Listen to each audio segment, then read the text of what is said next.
Hi, everybody. This is What is the Constitution by Patricia Brennan Demuth. We're now on to Lesson 9 about the chapter titled Decisions, Decisions, and now we're going to read the text. So if you want to have your copy of the book handy, now's the time to go grab it and make sure your brain is ready to go. Let's get started. So again, we're reading the chapter this time, and so we want to make sure our brain is engaged. We have a bunch of reading strategies, and these are things that we've already seen. I'll just remind you that let's keep this question in mind. What are all the decisions that need to be made? That's the name of the chapter, Decisions, Decisions. All right, so on to the first page of the chapter, chapter 6, on page 57, Decisions, Decisions. Should a 20-year-old or a foreigner be head of the U.S. government?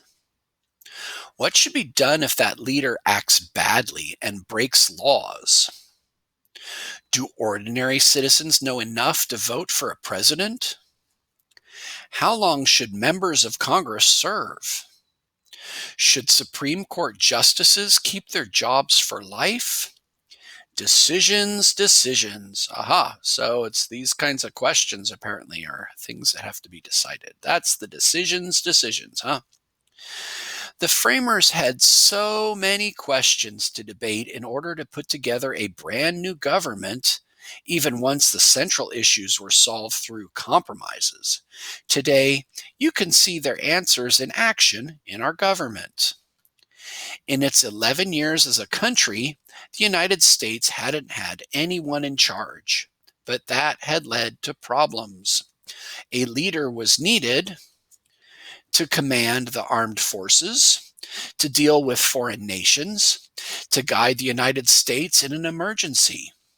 The delegates were willing to have a strong head, but not too strong. No kings or tyrants wanted. So in case you didn't know, a tyrant is like an evil king. It's a leader that is bad. For this reason, some delegates were afraid of having just one person at the head of government. It sounded too much like a ruler. They suggested 3 executives, one from each part of the country. After days of debate, the delegates decided there would be just one head of the nation to be called president. The president had to be at least 35 years old and born in the United States.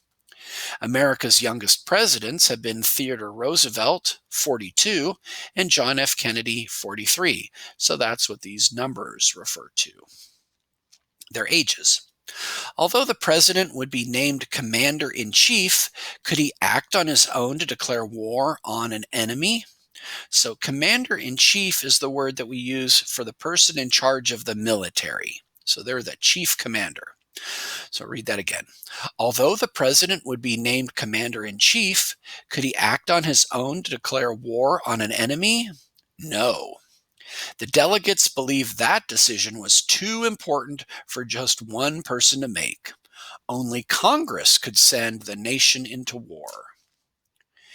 A president could propose, suggest laws, but not make laws. That was the job of Congress. But the framers did give the president a special power to veto. Say veto. Veto means the president stops a bill sent from Congress by refusing to sign it. So we read this about how a law is made, so we can keep going. Page 62. Who should choose the president? This was the hardest decision of all. At that time, most countries around the world did not elect their leader. Kings and queens ruled. Kings and queens ruled. And rule was passed down through a royal family from one generation to the next. At the convention, delegates made lots of different suggestions. The Senate should choose the president. No, the state legislatures should choose. How about the state governors? Then there was one really wild idea. What if the people elected their most important leader? The people? This notion caused the biggest uproar. Some delegates thought that ordinary citizens were too ignorant to make such an important decision. It would be like a blind man trying to pick colors, George Mason said. Let's hear that again. It would be like a blind man trying to pick colors, George Mason said. So that's what he's saying about ordinary citizens being too ignorant to make such an important decision. James Wilson of Pennsylvania, however, argued strongly for the people's case. Since the president represented the American people, they should be the ones to elect him. Still, the idea seemed impractical. The nation was huge, 1,200 miles from north to south. How could voters down in Georgia learn about candidates up in New York? News traveled very slowly and was hard to get. Newspapers were just a few pages long and came out only once a week. Plus, only cities had them. Rough frontier towns to the west often got news that was a month old. The delegates circled the nagging questions again and again. 60 times votes were taken on how the president should be chosen. In the end, they voted for the people. But a very complicated system was set up to do it. It's called the Electoral College. Once a president was elected, how long should he serve? For life, said Alexander Hamilton. Other suggestions were 7, 11, and 15 years. Finally, the delegates settled on a president's term being 4 years, but he could be reelected again and again. In 1951, the 22nd Amendment put a limit on terms. A president can only be elected twice. What if a president dies in office or becomes very ill? What then? The delegates created the role of a vice president, someone who may counsel the president and be second in line to take over if necessary. During our history, this has happened 9 times. The most recent was when Vice President Gerald Ford took over after President Richard Nixon resigned in 1974. And that's what's going on here, apparently. So this is Vice President Gerald Ford, and I would guess that what's happening here is that he is taking the oath of office. So this is the Chief Justice of the Supreme Court who's reading him the president's oath. And so this is where Gerald Ford is becoming president of the United States. So we read this about the Electoral College, so let's move on. The delegates also gave the vice president a day-to-day job, presiding over the Senate. If there's a tie vote, the vice president breaks the tie. An elected president might turn out to be bad or reckless. If that happens, the Constitution could take action. The president could be removed from office. How? First, the House of Representatives votes to impeach him. Then there's a trial in the Senate.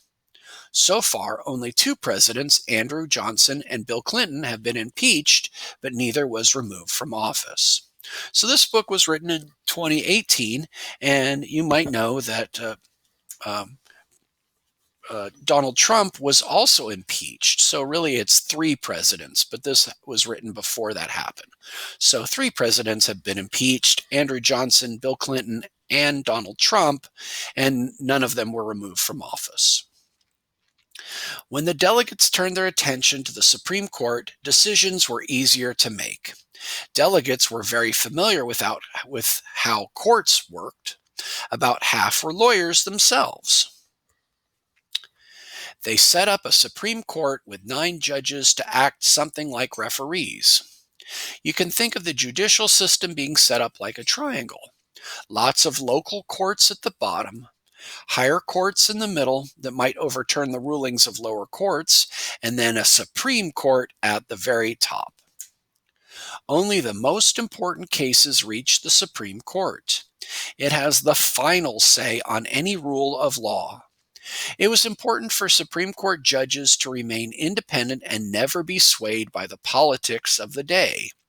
So the Constitution made sure they were appointed for life. They couldn't be removed just for making unpopular decisions. One of the last questions discussed was where the nation's new capital would be. All agreed that it shouldn't be part of any state. Instead, a special district about 10 miles square would be set aside for the nation's capital. Where exactly? The delegates decided not to pick the place. Let the new Congress do that, they agreed. Washington, D.C. became the nation's capital in 1790. Whew! The convention was nearing its end.